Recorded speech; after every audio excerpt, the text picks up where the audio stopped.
Unai Emery's Arsenal travelled to Old Trafford to take on a struggling Manchester United, with high hopes of getting a positive result. I know I have been quite critical of Mourinho in the past, but I have to give credit where it's due. This will become clearer as we go on.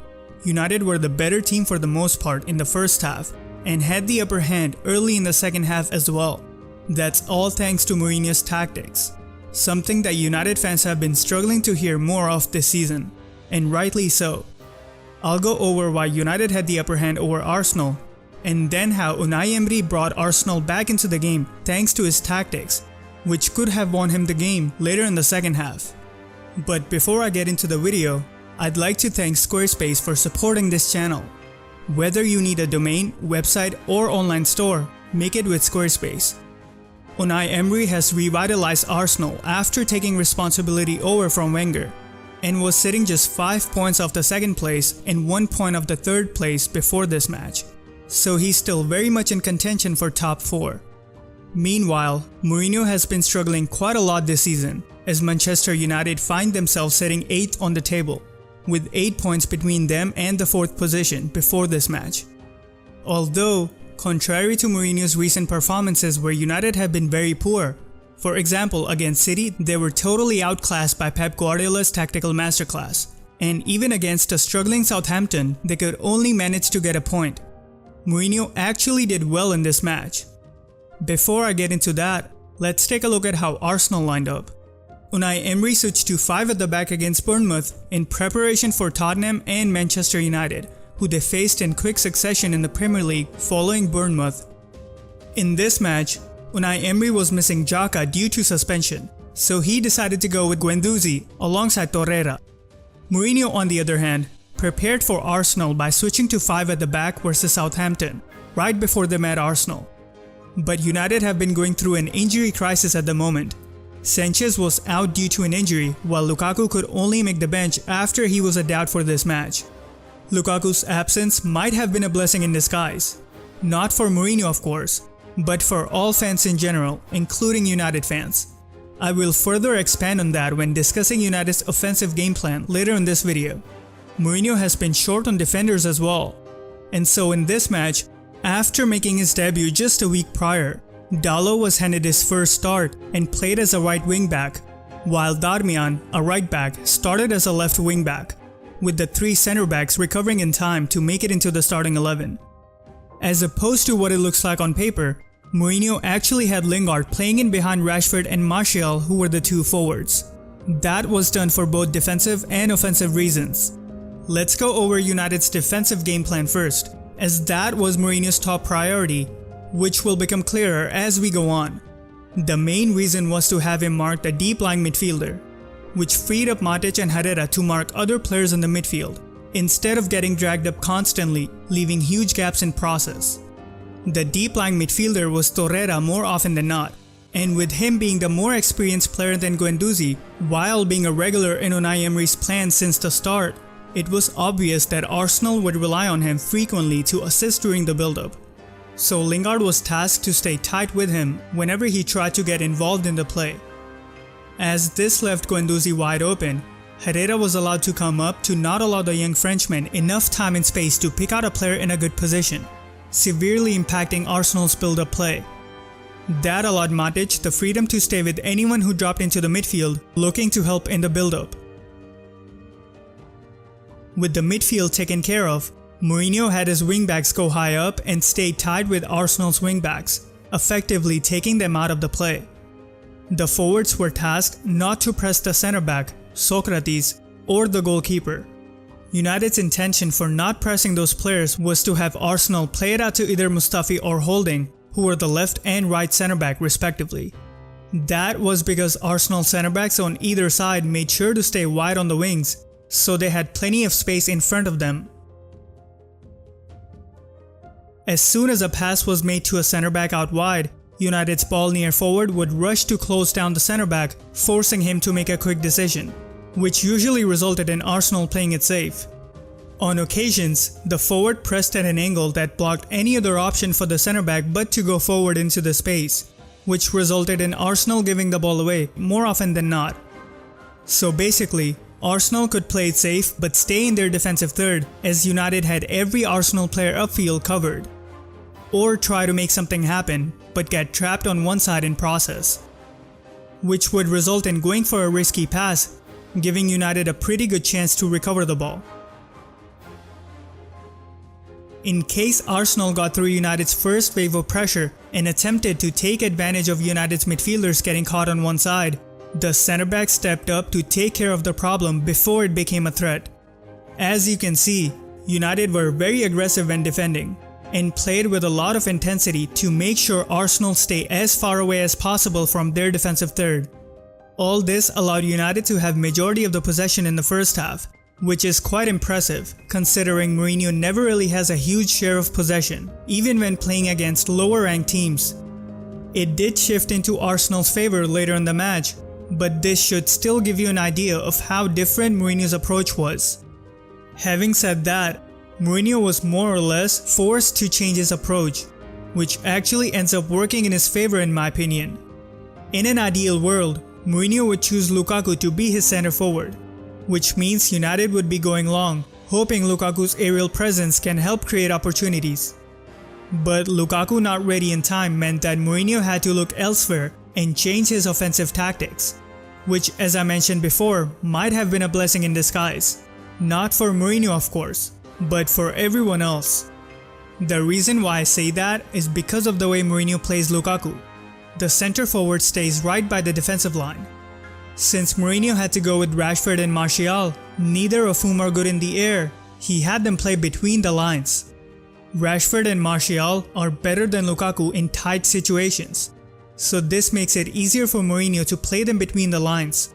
This will be important as we go on. I'll do a quick overview of Mourinho's offensive game plan right now, and then go into more detail after we take a look at what Unai Emery had in mind. Mourinho wanted his wingbacks to become the most advanced players on their respective wings. This allowed the forwards to play inside as the wingbacks took care of the wings. Matic stayed back even when United had possession, while Herrera made his way forward every now and then. Since Matic stayed in the middle along with Smalling, Rojo and Bailly went wide on their respective side. Lingard had a free role and tried to help in the build-up by popping up all over the field. Now, let's take a look at Arsenal's game plan. Unai Emery wanted Aubameyang to press any player who was deep in the middle, giving United short time to move the ball around. Meanwhile, Iwobi and Ramsey were tasked to cover the half spaces on their respective sides. This was important, as Arsenal were leaving huge gaps in the half spaces since the midfielders were getting occupied with Lingard and Herrera. While staying in the half spaces, Iwobi and Ramsey were always ready to press the nearby centre-back as soon as a pass was made to them. When a pass was made out wide, Aubameyang would stay in the middle to discourage United from switching the play to the other side. Unai Emery wanted Arsenal to play with high pressure and was content with having 5 players commit to pressing high upfield. It was important for him to always have 5 players back ready to defend in case there was a counter-attack. It took a while for Arsenal to get going when they had possession, mostly because United were all over them ever since the kickoff. Going back to Mourinho's offensive game plan, Lingard played a big part in getting United away from Arsenal's high pressure, as his free role made it difficult for Arsenal to stay with him. At first, United were having trouble with Ramsey and Iwobi pressing the wide centre-backs, so they kept going long. But United soon found a flaw and decided to take full advantage of it. Whenever Arsenal pressed a wide centre-back, United would have a player go into the half space while a midfielder would come nearby to help. Since Arsenal's ball near winger was occupied with the centre-back, their ball near midfielder had to take care of 2 United players very far away from each other. So Arsenal's wingers had to stop pressing United's wide centre-backs and instead focus on cutting the passing lane into the half space behind them. But that allowed United's wide centre-backs to take their time and pick out a player in a good position. Not just that, but having a player stay in the half space gave the wide centre-backs enough time and space to bring the ball forward without any real pressure, making it too easy for United to get upfield. United's forwards playing between the lines made it even more difficult for Arsenal to stop United from getting into the final third. Since United were constantly getting through Arsenal's high pressure, Unai Emery had Arsenal slow down their pressing efforts and focus on cutting out the extra space. That was pretty effective, and it stopped United from exploiting the flaws to a great extent. Because of that, Arsenal started to have their fair share of possession, who then looked to exploit the space between United centre-backs. Ramsey was now coming deep quite a lot to help in the build-up.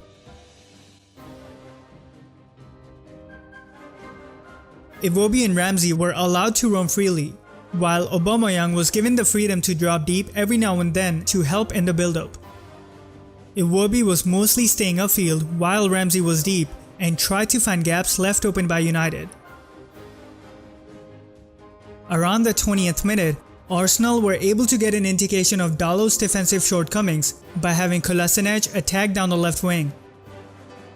Arsenal had most success on the left wing as Dalo was struggling to deal with Kolasinac.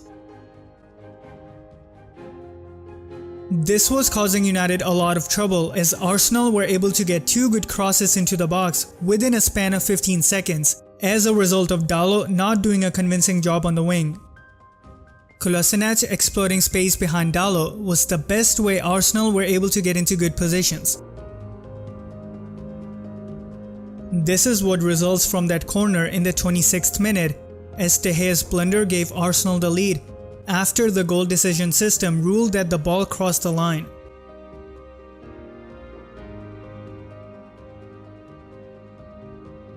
United immediately stepped up their intensity and started playing with high pressure all over the field.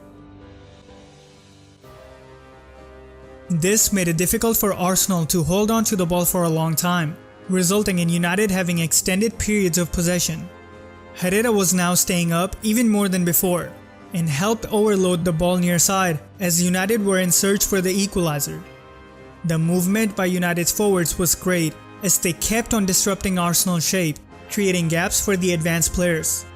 Torreira cannot press Matic as that would leave Lingard open between the line. This allows Matic to take his time, while Martial makes a run inside to drag Bellerin away from the left wing, creating space for Darmian out wide. The forwards kept causing Arsenal trouble by playing between the lines, making it difficult for Unai Emery's men to mark everyone consistently.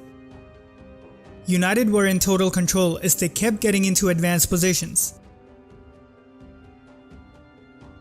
Following that foul, Rojo steps up to take the free kick at the half-hour mark, which Martial is able to convert into the equalizer after Herrera's low cross.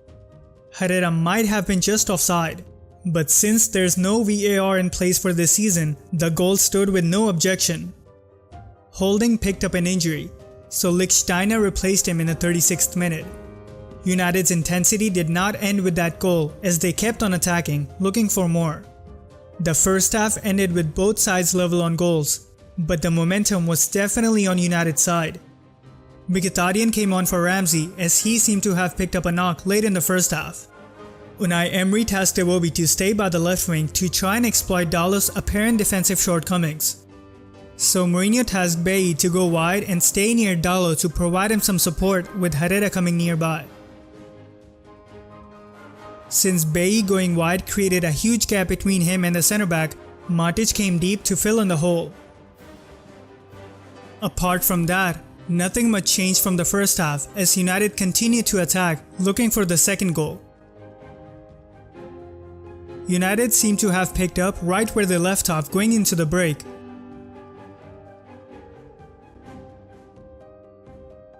And were constantly causing Arsenal trouble as they had a hard time keeping up with United. Arsenal were struggling to attack as this was only their second time in this half where they managed to get into the final third, which came as a result of Dalo not able to keep up with Kolasinac. United continued to dominate every aspect of the game in the second half until the hour mark, which is when Martial had to be taken off due to an injury, so Lukaku came on in his place.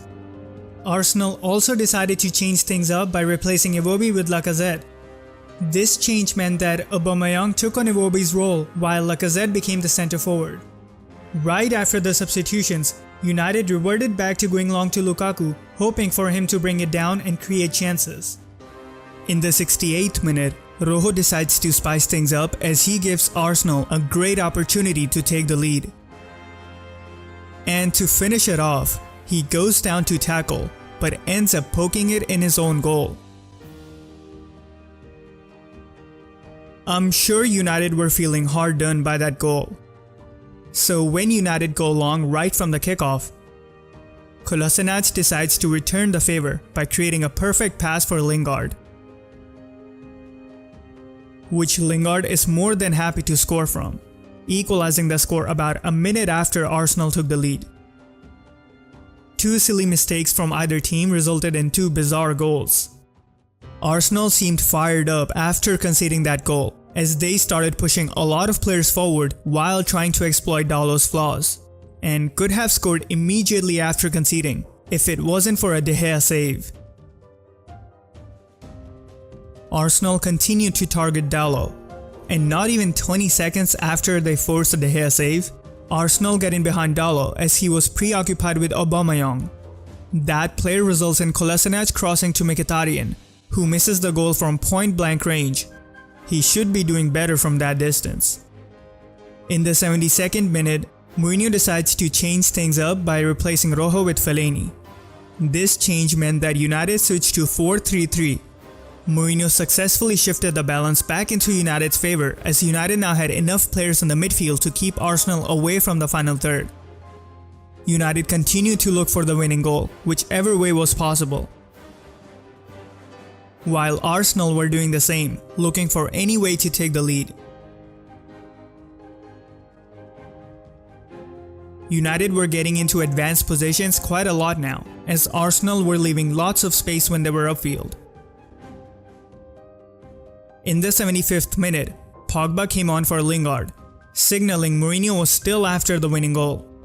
United showed no signs of stopping, even though Arsenal seemed to have slowed down, and kept on attacking even when the game was coming to an end.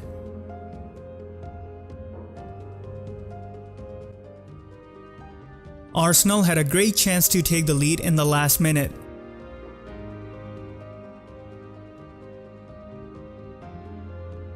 Mkhitaryan's goal was disallowed as he was ruled offside, but I gotta say, what a great finish.